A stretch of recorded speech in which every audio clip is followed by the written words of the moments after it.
roll my window up here for a second. We're going to talk about how men are irrational. Starting off with the tradition of men talking to the woman's father prior to marrying her, and this was, in the real history, it was before even touching the woman or talking to them. They would approach the father and say, "Hey, I'm looking for a wife, and interested in your daughter." And whoa.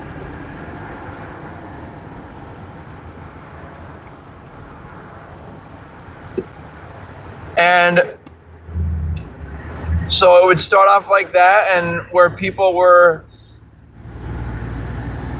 they cared about how each other felt, like, and so as men, it's irrational. If you're going to be approaching a woman and her, even in this day and age when women are, they're not accompanied by their fathers, they're not under the wing of their fathers, or mothers, or their family, but still we should engage in the formality of trying to reach out to them first, the father, or even brothers or male friends or whatnot, and just share with them, "Hey, this is who I am, and I'm interested,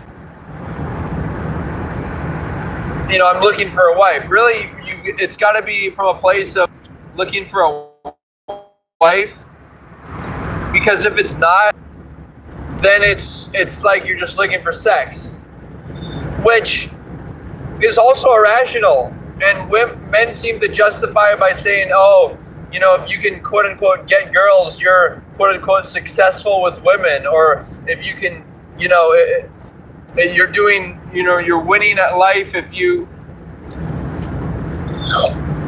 can, have the courage to talk to girls. First of all, remove girl, replace it with woman. Second of all, it's not courageous to talk to women. That's another flaw that men think it's like somehow an achievement, or like they celebrate men who are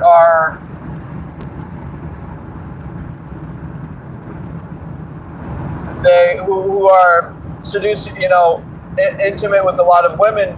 But that's like they're celebrating that men are intimate with those men are intimate with like lots of like their future wives and other men's future wives. Like, it's a total disregard and disrespect towards the fellow man, which is very irrational.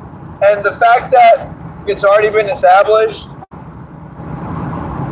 that having an orgasm provides you post-nut clarity, and yet people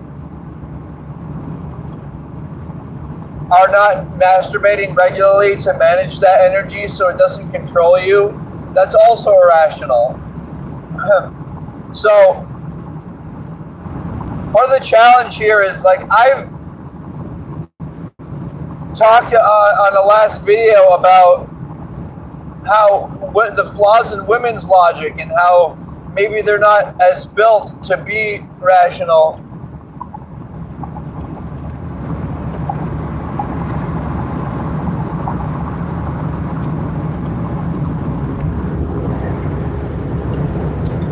But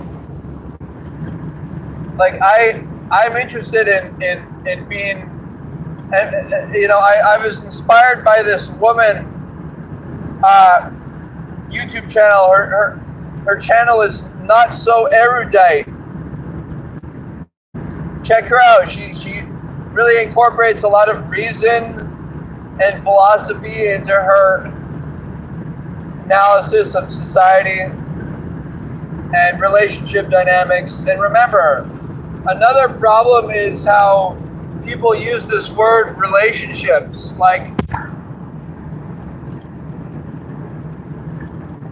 we don't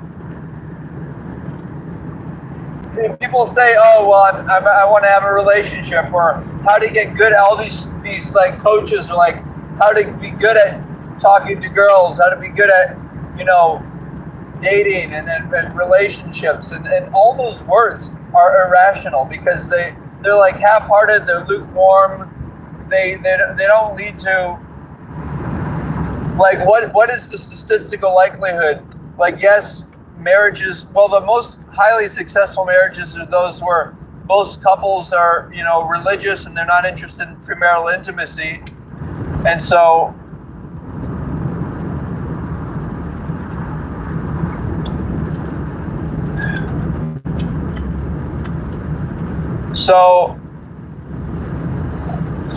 but there's a lot more failure when it comes to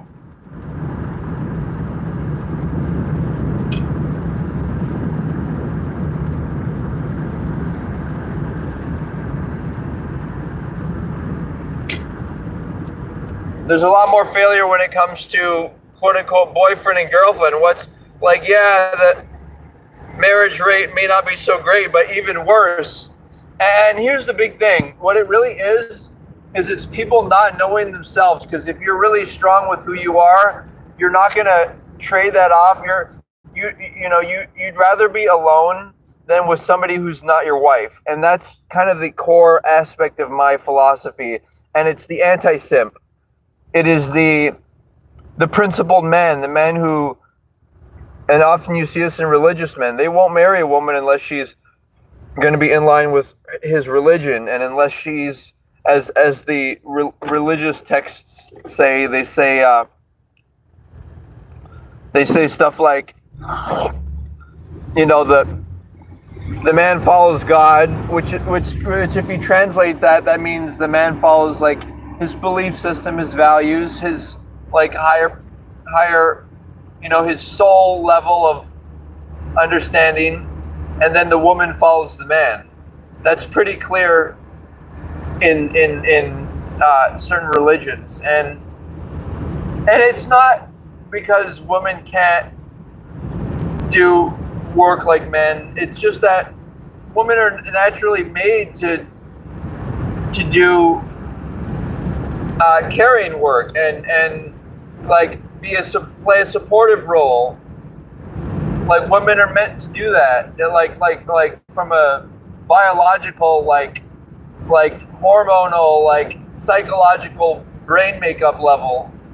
That's what and then men feel good when they're a leader. And so what men have done recently is they've kind of, part of the problem is when you have these co-ed schools like high school, you kind of try to blur the lines and try to be egalitarian and get along, and that's fine in the professional world. If we encourage men and women to, be, find competence and do work, and that's great. But in terms of in people's personal lives, like, men and women operate differently, and especially like people like to always use all these exceptions. Like, what about LGBT? What about how some women like to play the more dominant role in the marriage? Well, part of the thing is, it's like, as a man, don't you want your wife to take your last name?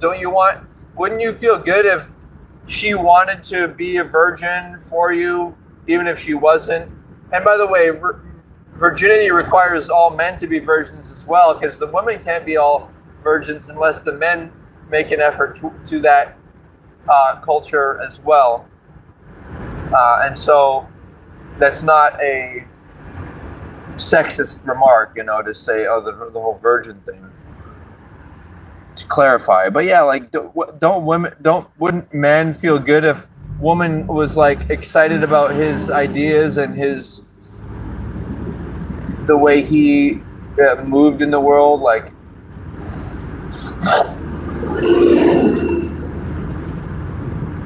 yeah.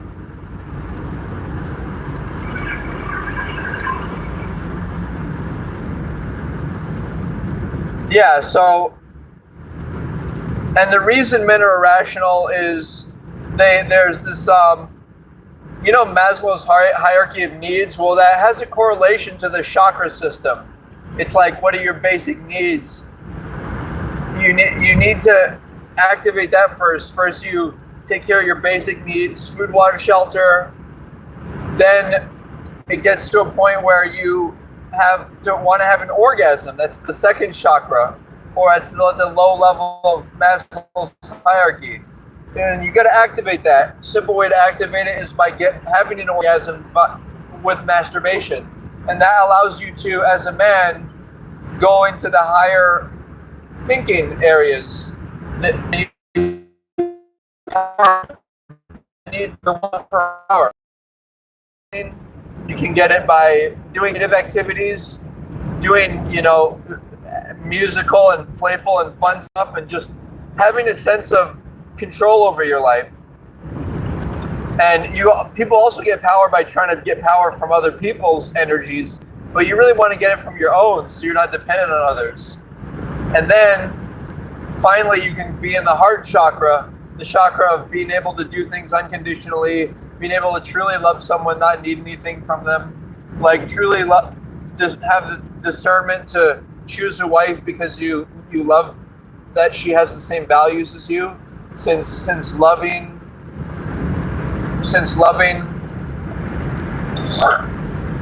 is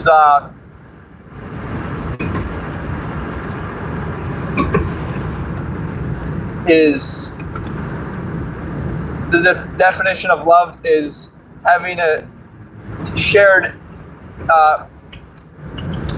mutually shared values, which allows you to love each other. Like, love means that if you were to die and the other person was to live, then you'd be glad because they would perpetuate your values. And so that applies to anyone who you would refer to as a spiritual brother or sister.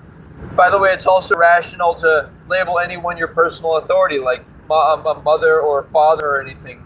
You really want to be your own person. You want to label them on a first name basis. And spiritual brother or sister instead of mother or father or aunt or grandpa, etc.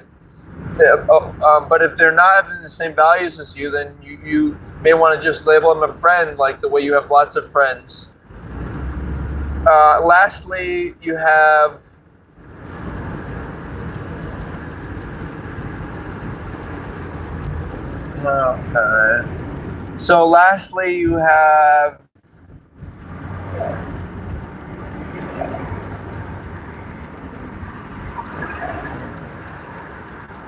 Lastly, you have the issue of choice and a sense of control over your life. As a man, that's something that you're going to want. You're going to want to feel control over your life. And unless you set up your life to where you're trying to find the least likely way of a failed marriage, and you're trying to find the most, like not going on dates and not like texting and communicating and then hoping that the woman will like you and all that stuff. That doesn't make any sense, because it's putting yourself in a place where you're hoping or wishing or like waiting to see what's going to happen, and that means you're losing more and more control over your life. You want to have maximized control. So the way you do that is by really defining what you want, and here's another topic, another theme I want to introduce. It's the idea of attachment. People say that they're sleeping with each other, they're seeing each other. It's all bullshit terminology, deceptive, fake terminology, and it's imprecise. You're really having sex with each other. But the term I'm trying to introduce is this idea called attachment, and it's that you're attaching yourself to another person. But why would you do that? Why would you attach yourself to someone if you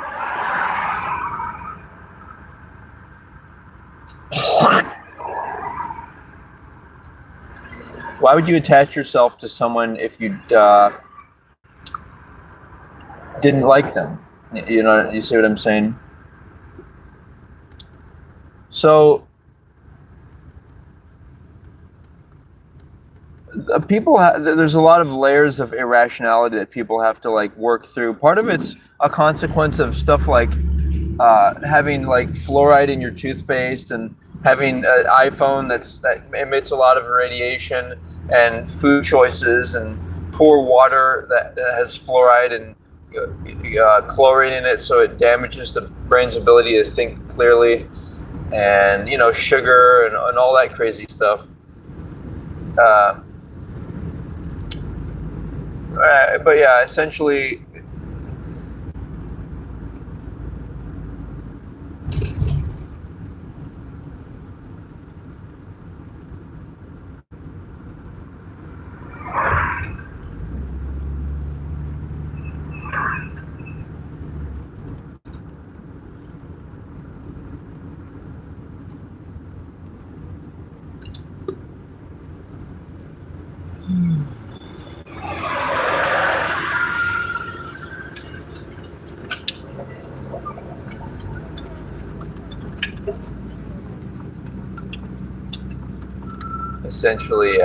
that's so that's my thoughts. I hope you felt that was a generous breakdown. I did.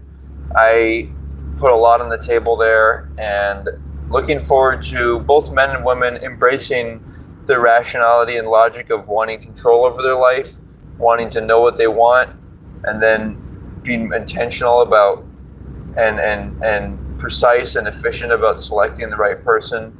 And the way you do that, obviously, is by avoiding premarital intimacy, which equates to having attachments. So you're avoiding that, and yeah, that's what I'm thinking. And I'm gonna say aloha. It's been good, guys, and let's talk again soon. All right, aloha.